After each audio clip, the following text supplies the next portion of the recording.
The Cowboys have gotten their butts kicked 3 times in a row by San Francisco. If you want the Cowboys to actually beat the 49ers and break the curse, so to speak, then like today's video right now. I think we need at least 2,000 or 3,000 likes, which is going to be very doable because there will be about 10 extra people who watch the show. Like the video for me if you want the Cowboys to win this week against San Francisco.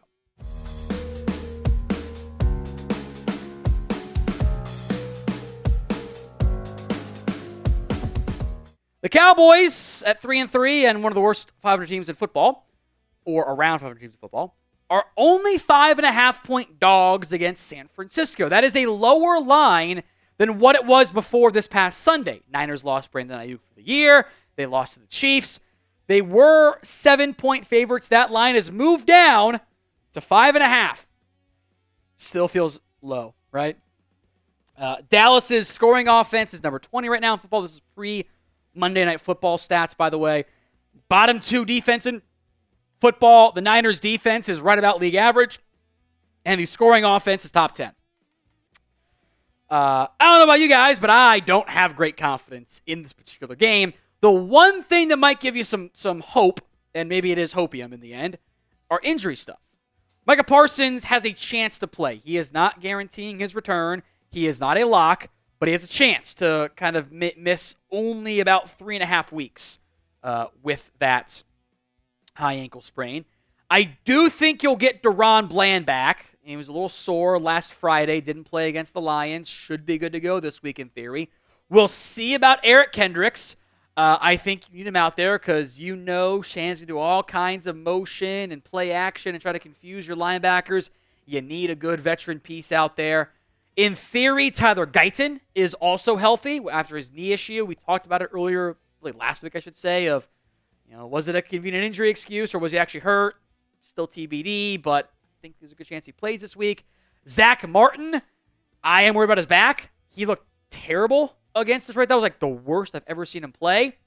We'll see if he's okay or not. But I hope he's just not on the practice report and he just gets the full week of health for his back, which I am a bit worried about there. Meanwhile, for the 49ers, couple big-time injuries of note. Brandon Ayuk out for the season with a really bad knee injury, torn ACL, and it sounds like more. He is not going to go. I would guess Juwan Jennings makes his return this week from a hip injury. We'll see about that if that ends up being the case or not. We'll know more Wednesday, Thursday, as I've mentioned. Deebo Samuel, illness is kind of, I guess, underselling it. It sounds like pneumonia. He was in the hospital, fluid in his lungs. I don't know if he's going to be able to play. So potentially top 3 receivers all out for San Francisco. At least one, put the over-under at 2. Both of their kickers, their top 2 guys, are on IR. Anders Carlson is the next man up, and he's not good. Christian McCaffrey sounds like he will also not go. You can ignore your conspiracy theories of the Niners were waiting to play him against the Cowboys. He's just not ready yet. I still don't know if he's going to play at all this year. And then George Kittle popped up on the injury report earlier this week. Got a foot sprain. His status a little bit murky. So injury-wise, Niners are also pretty darn banged up and trending in the opposite direction of the Cowboys. So who you got in this one? Keys to victory coming up next. C for the Cowboys, 4 for the 49ers. It's the pinned comment on today's show, so if the ad comes here on YouTube, take advantage of it. Head down there and let me know, C or 4. Speaking of 4, key to victory number 1 is the quarterback shows up and plays a bit like a superhuman that you're going to need to have him to win this game. But we can call it what it is. You have to count an inordinate amount on the Cowboys franchise QB. So far this year, I don't think he's played that great. His numbers look kind of similar to pre-bye last year. There's a lot of things that are wrong with the offense overall, but I don't think Dak has played great. I am hopeful things will be better post-bye, but I am not excited about playing the 49ers. And in fact, when people get mad about Dak's playoff numbers and playoff results outside of the win-loss, which he can control 50% at most, the downside here is he's actually been bad against San Francisco in the postseason. Outside of the slow starts, which are also valid, when people don't like the playoff Dak, what they're really talking about is the San Francisco games. Because outside of those 2 games, he's played pretty well. He's actually been a pretty solid quarterback in the playoffs. Slow starts are included as an issue there, but he's been good versus bad.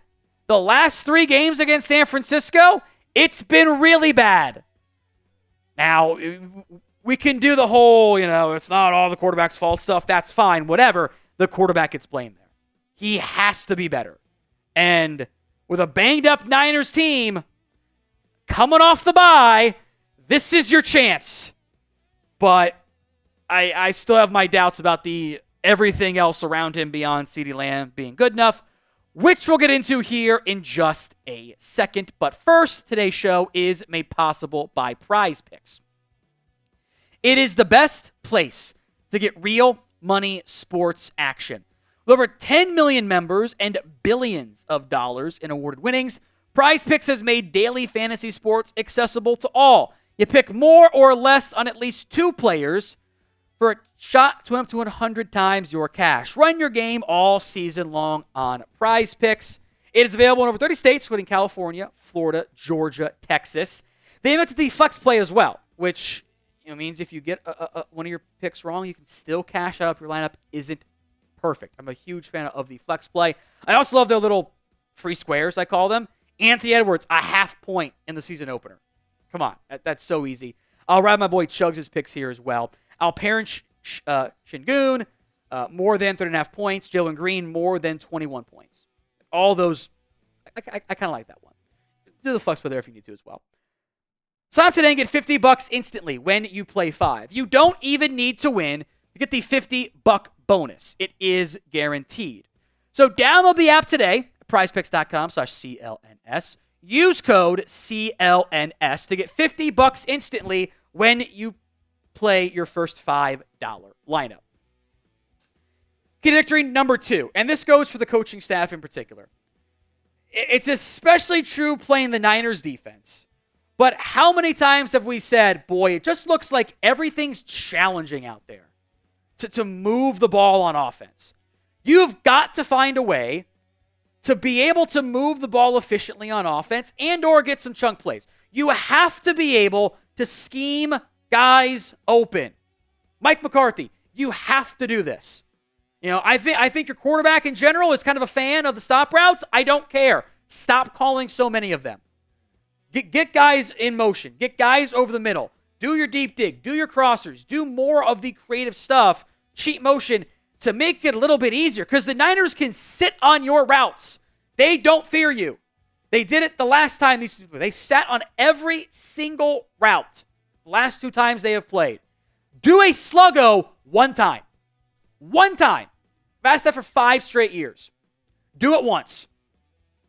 It's not just Lamb who you got to scheme some stuff for. You can scheme stuff for Turpin. I'd say for Ferguson, but I think he's not 100%. He's kind of lost some speed with the injuries, and I don't like where things are at there.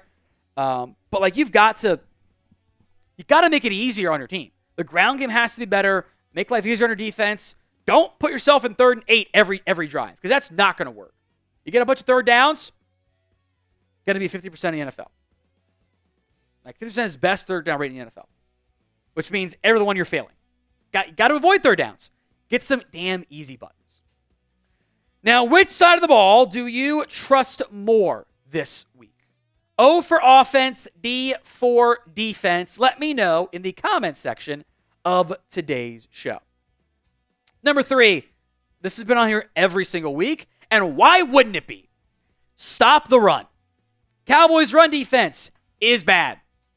They are 26th in yards per game. He is 16th in yards per carry. They are dead last in EPA per carry, so they've allowed some big plays. They're dead last in stuff rate. They're actually 13th in yards before contact, but 26th in yards after contact. They face more outside runs than any team in the NFL, and they stack boxes at a very high rate because what teams have realized, if you do the Niners style of ground game against Dallas, good things happen. Look at that. The inside runs, outside runs, light boxes, stop boxes, they match the Niners ground game. They match it. They don't run the ball inside much. A lot of outside zone. They don't face a lot of light box, a lot of stack box. They use 2 tight ends and fullbacks and stuff, so they load the box up. That's how they do it on offense. And they're a top 10 ground game. I said it last week. I'll say it again. If you can't stop Jordan Mason, it doesn't matter what Brock Purdy does. He'll hit 5 play action shots against you over the middle, and you're cooked. If you can't stop the run, you're in very real trouble. So give me your score predictions between the Cowboys and the 49ers. Real, honest answers for them. We'll get to mine at the end of today's show, by the way. Number 4, you got to win the turnover battle, which you haven't really done this year because your quarterback's turned it over too many times, and your defense has not forced any real turnovers at all. In fact, you are -6 in the turnover differential. Mike Anderson will make a big deal about that. It's tough to win games when you're turning it over at that rate. You're kind of playing this bend but don't break style of defense, and you're kind of breaking a lot. Your league average in sack rate and pressure rate, but 6 sacks, 25 pressures came in week 1. You've been pretty bad after that. You don't stop the run at all. You're dead last in tackles for lost yardage or no yards. You've got 4 interceptions this year. You're tied for 18th. And 30th in fumbles. It's not good. Brock Purdy will turn the ball over. He will make those, I call it Iowa State Purdy. You know what I'm talking about, like what are you doing, Brock plays. And I'll make a bunch of good ones too, so it kind of evens out. But I think that the Ravens laid out the playbook last year. It's a different Niners team. I do want to acknowledge that. The Ravens kind of went into you know what? San Francisco is going to get some of theirs. They're going to get theirs. We got to get ours. You got to force some takeaways, force some explosive plays, force some big negative plays against this Niners offense. If you don't do that, they will Shanahan their way for 5-6 yards of play, and you're going to be in big trouble. Now, we will be live extra early for the Cowboys and the 49ers game. 6:45 p.m. Eastern Time is when our stream starts, with kickoff set for 8:20. So don't miss out. Hit that sub button right now. Final key to victory. Big Mike, you need to play the Nobody Believes in Us card. You should be on the phone last week with Kirby Smart, because I don't know how he does it, but nobody plays the Nobody Believes in Us card quite like Kirby Smart does. He played it when they were the defending champions, and the guy and his players think that media thought they were going to go 6-6, which is insane. So, Big Mike, what I am about to say is going to be a chance for you to I'll pause, clip it, and play it for your players if you need to. The 49ers own you. The Dallas Cowboys suck against San Francisco. Now, this is Dallas's best chance to beat the 49ers. They're banged up. They're not playing that great. They're coming off a loss. And yet the fans want to super sim this game. I am not looking forward to Sunday Night Football because I don't think it's going to go well. Nobody thinks you can win this game. People are asking, why even show up? Why even play? You're going to get your butts kicked again. I've got the Niners winning 30-16. Blowout win, cover the spread, more embarrassment for your franchise, more negative media, more Jerry fighting with the 105.3, the fan people. I have no faith until I see it with my own eyes that this Cowboys team can actually beat San Francisco.